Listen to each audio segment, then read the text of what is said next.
अरे उनको रोकिए मत, उनका इतना उत्साह है।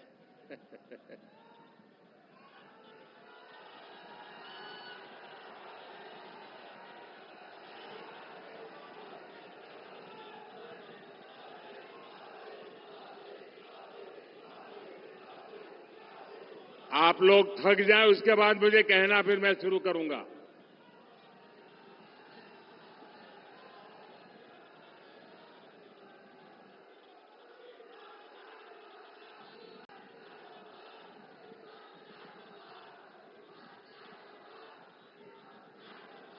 अब मैं शुरू करूं? अब मैं शुरू करूं?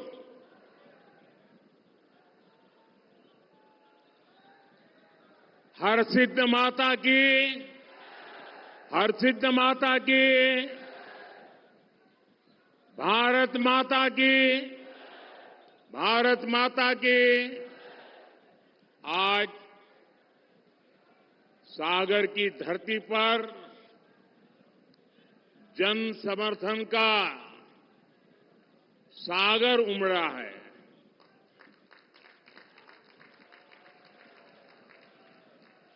पिछली बार आपने यहां से भाजपा को रिकॉर्ड वोटों से जिताया था। साहब, मैंने आपका चित्र देख लिया। आप बैठ जाएंगे तो अच्छा होगा, ताकि पीछे लोगों को रोक रहे हैं आप।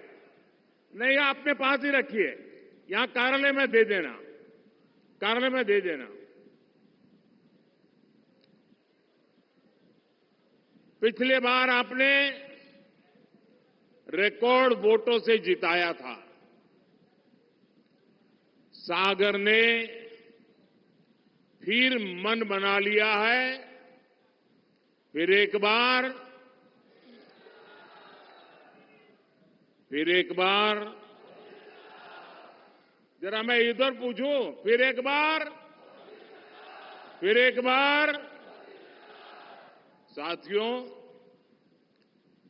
देश के विकास के लिए एक स्थिर और मजबूत सरकार कितनी जरूरी होती है, ये मध्य प्रदेश और सागर के लोग बहुत अच्छे से जानते हैं।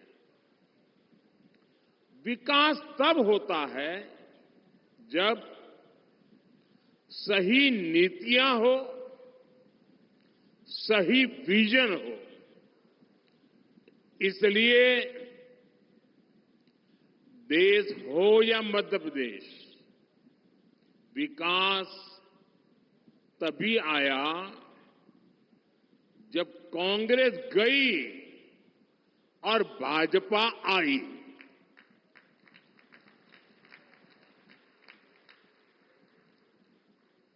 कांग्रेस के समय में एमपी की पहचान बीमारू राज्य की थी। आज वही मध्य प्रदेश बीजेपी सरकार में विकास की नई ऊंचाइयां छू रहा है।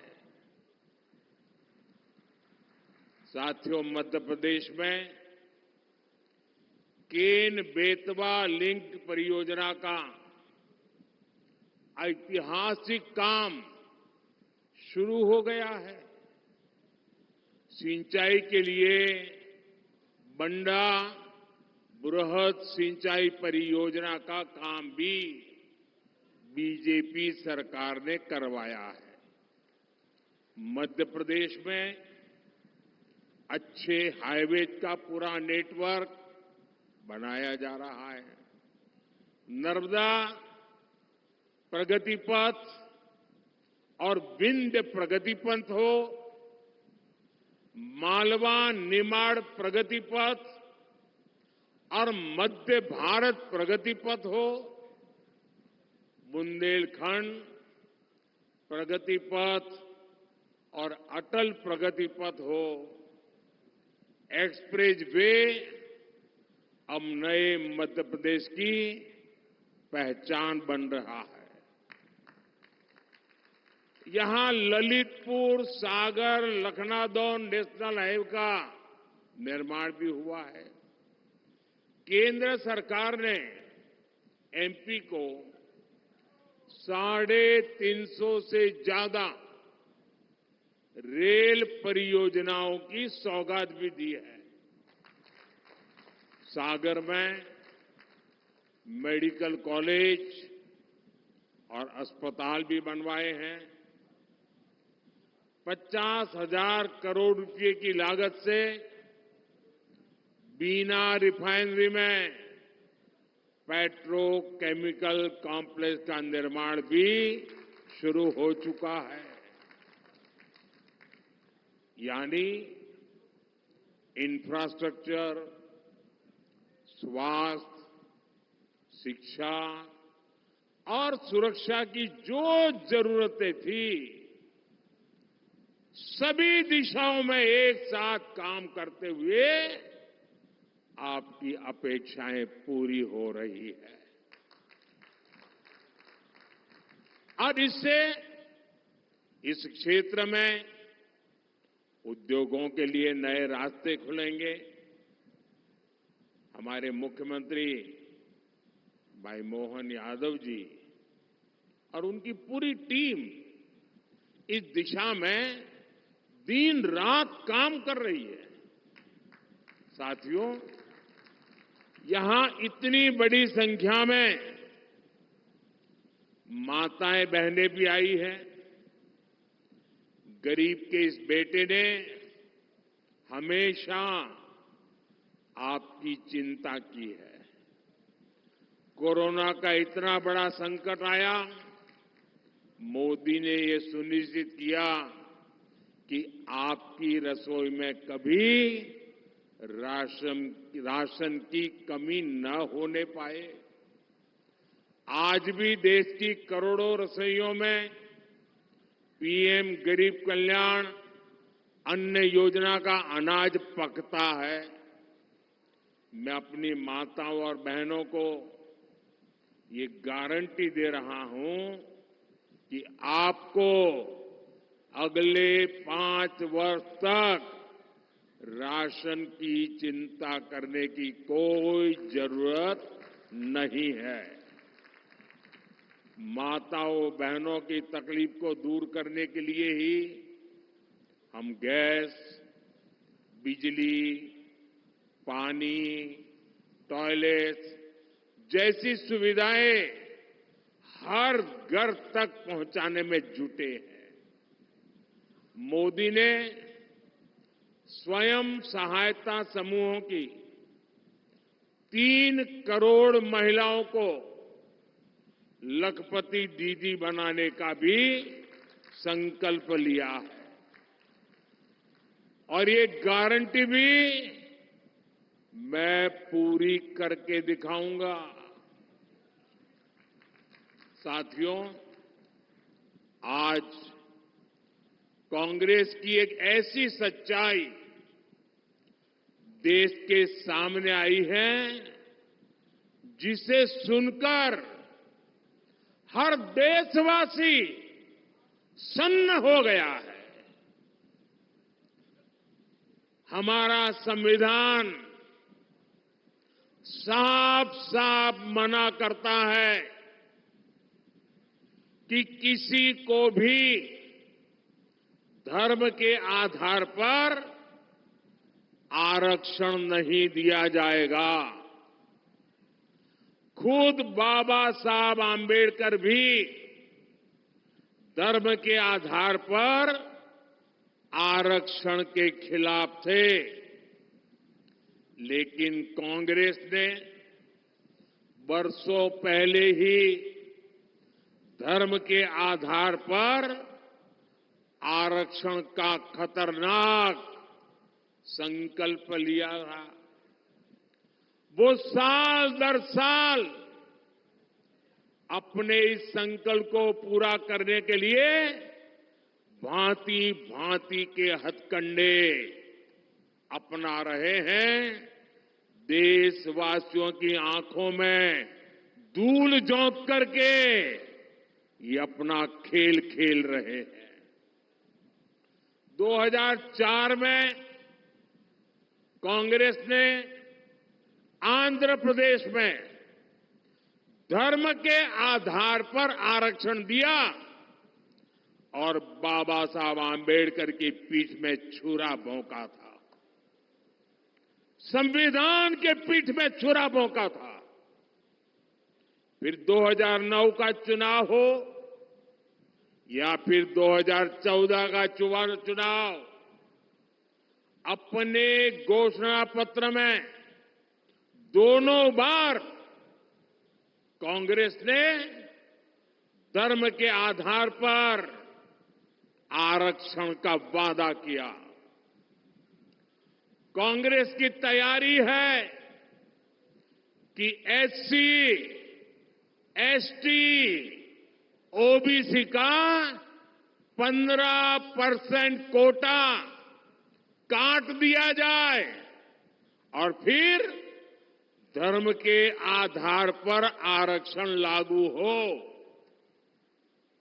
पिछली बार कर्नाटका में जब कांग्रेस की सरकार थी तो उसने धर्म के आधार पर रिजर्वेशन दिया था। जब बीजेपी सरकार में आई तो हमने बाबा साहब के प्रति समर्पण भाव से भारत के संविधान की पवित्रता का सम्मान करते हुए हमने फैसला लिया कि कांग्रेस जो धर्म के आधार पर आरक्षण करके गई है उसको हम एक दिन रहने नहीं देंगे और हमने उसको खत्म कर दिया। अब एक बार फिर कर्नाटका में कांग्रेस ने धर्म के आधार पर आरक्षण दे दिया है और इसके लिए उन्होंने पिछले दरवाजे से गैर कानूनी तरीके से एक चालाकी की है। ओबीसी समाज की आंख में धूल झोंकने का गुनाहित कृत्य किया है और इसके लिए उसने मुसलमान की सभी जातियों को एक ही कागज निकालकर सबको ओबीसी कोटा में डाल दिया। कांग्रेस इन सबको ओबीसी कोटा में डाल करके ओबीसी को जो हक मिलता था उसका बहुत बड़ा हिस्सा उसने छीन लिया और धर्म के आधार पर दे दिया। कांग्रेस यही फॉर्मूला पूरे देश में लागू करना चाहती है। आप मुझे बताइए, क्या ये लागू देना चाहिए? क्या इसको रोकना चाहिए कि नहीं रोकना चाहिए? इनके खतरनाक मंसूबों को खत्म करना चाहिए कि नहीं करना चाहिए? पूरी ताकत से देशवासियों को जगाना चाहिए कि नहीं जगाना चाहिए? साथियों, चुनाव तो आएंगे जाएंगे, लेकिन एक खतरनाक खेल आपकी आने वाली पीढ़ियों को तबाह कर देगा। ओबीसी वर्ग की सबसे बड़ी दुश्मन है कांग्रेस, जिसने ओबीसी से उनका हक छीन लिया है। कांग्रेस ने सामाजिक न्याय की हत्या की है। कांग्रेस ने संविधान की भावना को ठोकर पहुंचाई है। कांग्रेस ने बाबा साहब का घोर अपमान किया है। साथियों, ये मुझे सवाल पूछते हैं 400 पार 400 पार क्यों? मैं जवाब देता हूं, आप जो राज्यों में हथकंडे अपना रहे हो, दलितों के, आदिवासियों के, ओबीसी के आरक्षण चोरी करने का जो खेल खेल रहे हो, उसे लूटने का खेल खेल रहे हो, आपके ये खेल बंद करने के लिए, हमेशा बंद करने के लिए, आपके मंसूबों को हमेशा हमेशा ताला लगाने के लिए मोदी को 400 पार चाहिए। मुझे दलितों के आरक्षण की रक्षा करनी है, मुझे आदिवासियों के आरक्षण की रक्षा करनी है, मुझे ओबीसी के आरक्षण की रक्षा करनी है। और मैं स्वयं उस समाज से आया हूं, इसलिए मैं आपको कहता हूं, मैं इस दर्द को जानता हूं और मैं आपको रक्षण दे करके ही रहूंगा और इसलिए मुझे आपका साथ चाहिए। साथियों, आपको चोट पहुंचाने के लिए कांग्रेस इतने पर ही नहीं रुक रही। कांग्रेस आपकी संपत्ति भी छीनना चाहती है। कांग्रेस एक्सरे कराने वाली, एक्सरे मालूम है ना, उनके नेता बोल रहे एक्सरे करेंगे और आपके लॉकर में क्या पड़ा है वो खोज के निकालेंगे, आपके घर में क्या पड़ा है वो खोज के निकालेंगे। अगर माताओं बहनों ने थोड़ी पूंजी बचाई होगी और अनाज के डिब्बे में रखती हैं तो एक्सरे करके वो भी खोज के निकालेंगे। लॉकर में रखे आपके गहने हो, महिलाओं का मंगलसूत्र हो, कांग्रेस सब कुछ खोजने में लगेगी और फिर कहती है हम इसे छीन लेंगे और फिर उसको बांट देंगे।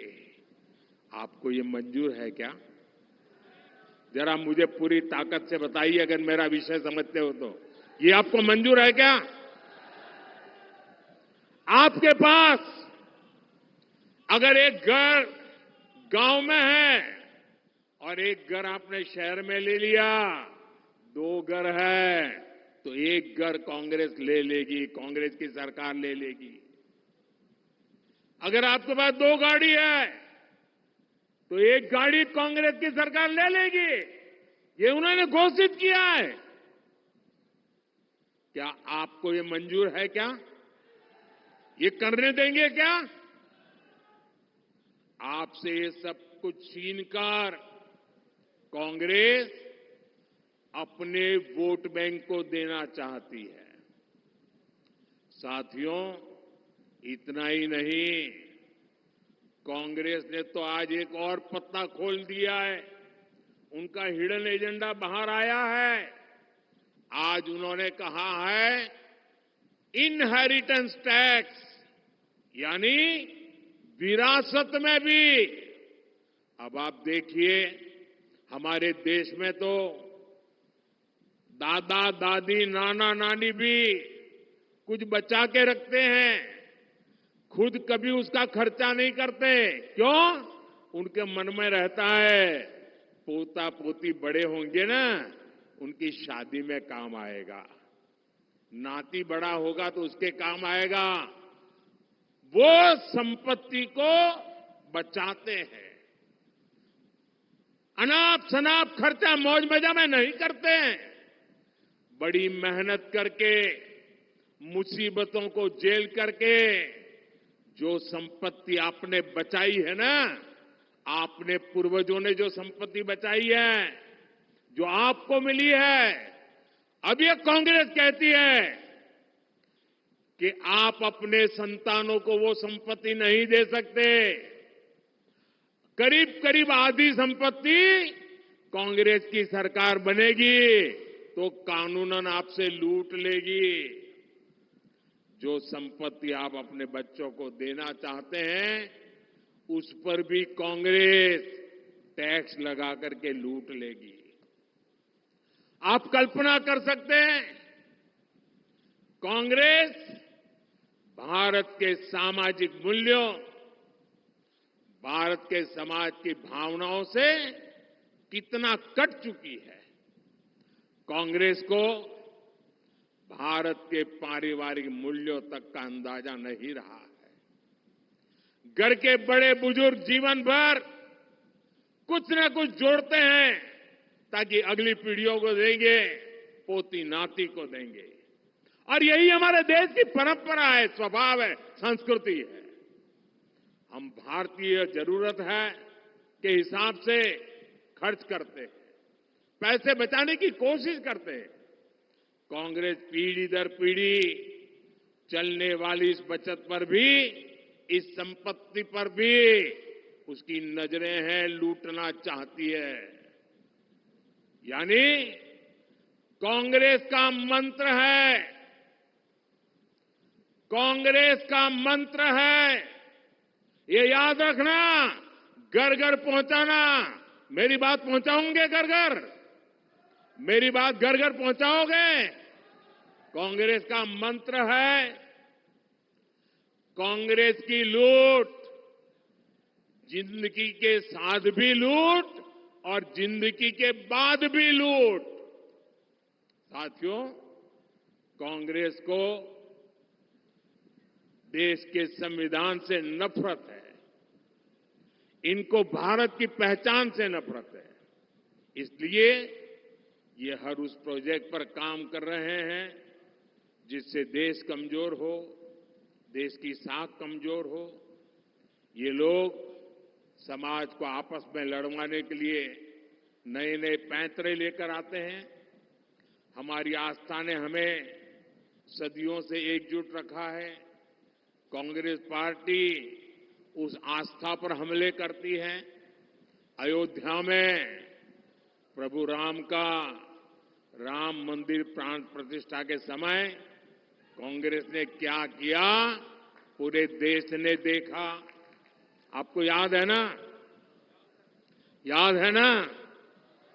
भगवान राम को काल्पनिक बताने वाली कांग्रेस ने राम मंदिर के प्राण प्रतिष्ठा के निमंत्रण को ठुकरा दिया, ठुकरा दिया। क्या ऐसी कांग्रेस को ठुकराना चाहिए कि नहीं ठुकराना चाहिए? जिसने राम मंदिर की प्राण प्रतिष्ठा को ठुकरा दिया, ऐसी कांग्रेस को ठुकरा देना चाहिए कि नहीं ठुकरा देना चाहिए? आपने इनकी भाषा सुनी है? भाइयों बहनों, इनका विरोध केवल अयोध्या, राम और राम मंदिर तक नहीं है। इन्हें मंदिर और मंदिर जाने वालों से भी दिक्कत है। पिछले साल ही मैंने यहां सागर में संत रविदास जी का भव्य मंदिर का शिलान्यास किया था। तब भी कांग्रेस के नेताओं ने कहा था कि रविदास मंदिर बनाने से अच्छा था कि यहां कुछ और बन जाता। इतनी नफरत है इनको। कांग्रेस को एक महान दलित संत का मंदिर भी बर्दाश्त नहीं होता। ऐसी सोच वाली कांग्रेस को एमपी से दूर रखने में ही भलाई है।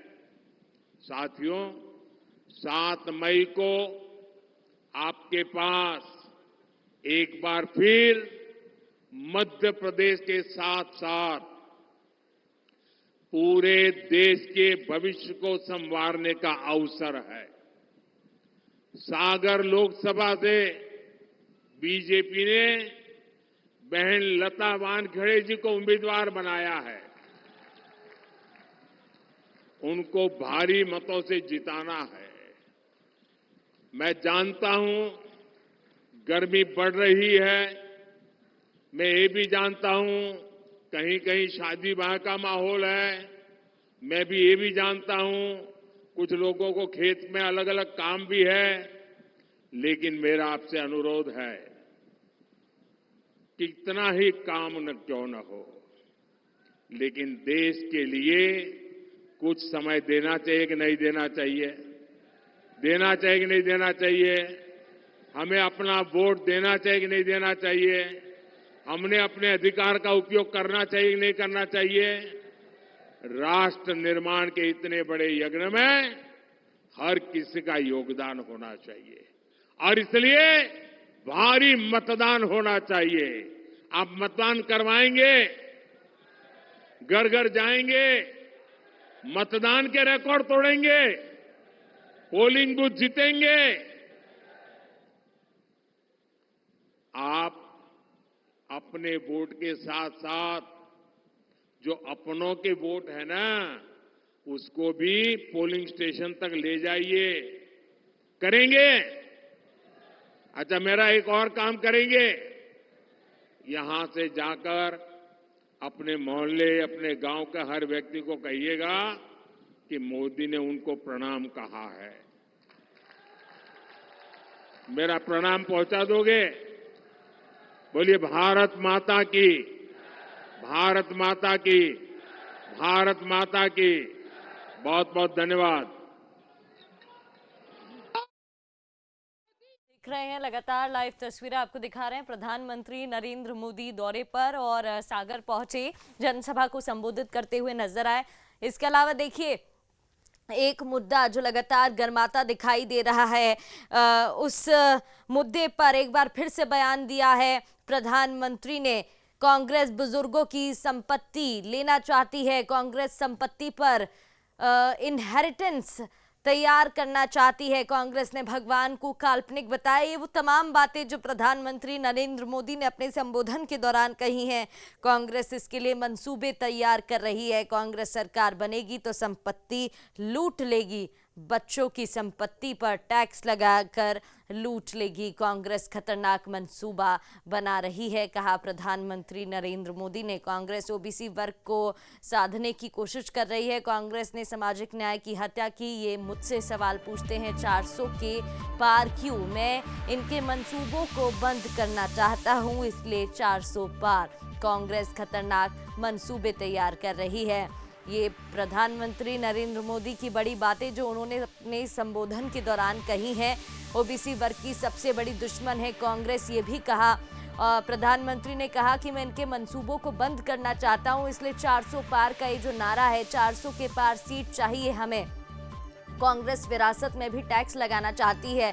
देखिए, ये बयान जिस पर सियासत गरमा रही है, लगातार इस पर बयान। इससे पहले छत्तीसगढ़ दौरे पर गए प्रधानमंत्री नरेंद्र मोदी, वहां पर भी अंबिकापुर में भी जनसभा को संबोधित करते हुए उन्होंने इस मुद्दे पर बयान दिया था और फिर से इस मुद्दे पर सियासत गरमाती दिखाई दे रही है। प्रधानमंत्री ने बयान दिया है तो कई बड़ी बातें उनकी रही। कांग्रेस के समय एमपी बीमारू राज्य था, उन्होंने कहा। जानकारी आपको दे रहे हैं। प्रधानमंत्री ने कहा कांग्रेस के समय पर एमपी बीमारू राज्य था, आज कई काम हुए हैं, बीजेपी शासन में विकास हो रहे हैं। कांग्रेस धर्म के आधार पर आरक्षण देना चाहती है। सागर में कहा मोदी ने कि इन्होंने संत रविदास मंदिर का विरोध किया, इन्हें एमपी से दूर रखें। देखिए, कई बड़ी बातें उन्होंने कही है। प्रधानमंत्री ने सागर के बड़तुमा में सभा को संबोधित किया। हम लाइव तस्वीरें आपको लगातार दिखा रहे हैं। इस दौरान उन्होंने कई बड़ी बातें कही। वो साल दर साल अपने इस संकल्प को पूरा करने के लिए भांति भांति के हथकंडे अपना रहे हैं। देशवासियों की आंखों में धूल झोंक करके ये अपना खेल खेल रहे हैं। 2004 में कांग्रेस ने आंध्र प्रदेश में धर्म के आधार पर आरक्षण दिया और बाबा साहब आंबेडकर की पीठ में छुरा भोंका था, संविधान के पीठ में छुरा भोंका था। फिर 2009 का चुनाव हो या फिर 2014 का चुनाव, अपने घोषणा पत्र में दोनों बार कांग्रेस ने धर्म के आधार पर आरक्षण का वादा किया। कांग्रेस की तैयारी है कि एससी, एसटी, ओबीसी का 15% कोटा काट दिया जाए और फिर धर्म के आधार पर आरक्षण लागू हो। पिछली बार कर्नाटका में जब कांग्रेस की सरकार थी तो उसने धर्म के आधार पर रिजर्वेशन दिया था। जब बीजेपी सरकार में आई तो हमने बाबा साहब के प्रति समर्पण भाव से भारत के संविधान की पवित्रता का सम्मान करते हुए हमने फैसला लिया कि कांग्रेस जो धर्म के आधार पर आरक्षण करके गई है उसको हम एक दिन रहने नहीं देंगे और हमने उसको खत्म कर दिया। और इसके लिए उन्होंने पिछले दरवाजे से गैर कानूनी तरीके से एक चालाकी की है। ओबीसी समाज की आंख में धूल झोंकने का गुनाहित कृत्य किया है और इसके लिए उसने मुसलमान की सभी जातियों को एक ही कागज निकालकर सबको ओबीसी कोटा में डाल दिया। कांग्रेस इन सबको ओबीसी कोटा में डाल करके ओबीसी को जो हक मिलता था उसका बहुत बड़ा हिस्सा उसने छीन लिया और धर्म के आधार पर दे दिया। कांग्रेस यही फॉर्मूला पूरे देश में लागू करना चाहती है। मैं जवाब देता हूं, आप जो राज्यों में हथकंडे अपना रहे हो, दलितों के, आदिवासियों के, ओबीसी के आरक्षण चोरी करने का जो खेल खेल रहे हो, उसे लूटने का खेल खेल रहे हो, आपके ये खेल बंद करने के लिए, हमेशा बंद करने के लिए, आपके मंसूबों को हमेशा हमेशा ताला लगाने के लिए मोदी को 400 पार चाहिए। मुझे दलितों के आरक्षण की रक्षा करनी है, मुझे आदिवासियों के आरक्षण की रक्षा करनी है, मुझे ओबीसी के आरक्षण की रक्षा करनी है और मैं स्वयं उस समाज से आया हूं, इसलिए मैं आपको कहता हूं, मैं इस दर्द को जानता हूं और मैं आपको रक्षण दे करके ही रहूंगा और इसलिए मुझे आपका साथ चाहिए। साथियों, आपको चोट पहुंचाने, आपके पास अगर एक घर गांव में है और एक घर आपने शहर में ले लिया, 2 घर है तो एक घर कांग्रेस ले लेगी, कांग्रेस की सरकार ले लेगी। अगर आपके पास 2 गाड़ी है तो एक गाड़ी कांग्रेस की सरकार ले लेगी। ये उन्होंने घोषित किया है। क्या आपको ये मंजूर है? क्या ये करने देंगे? क्या आपसे ये सब कुछ छीनकर कांग्रेस अपने वोट बैंक को देना चाहती है? कांग्रेस का मंत्र है, ये याद रखना, घर घर पहुंचाना। मेरी बात पहुंचाओगे घर घर? मेरी बात घर घर पहुंचाओगे? कांग्रेस का मंत्र है, कांग्रेस की लूट, जिंदगी के साथ भी लूट और जिंदगी के बाद भी लूट। साथियों, कांग्रेस को देश के संविधान से नफरत है, इनको भारत की पहचान से नफरत है, इसलिए ये हर उस प्रोजेक्ट पर काम कर रहे हैं जिससे देश कमजोर हो, देश की साख कमजोर हो,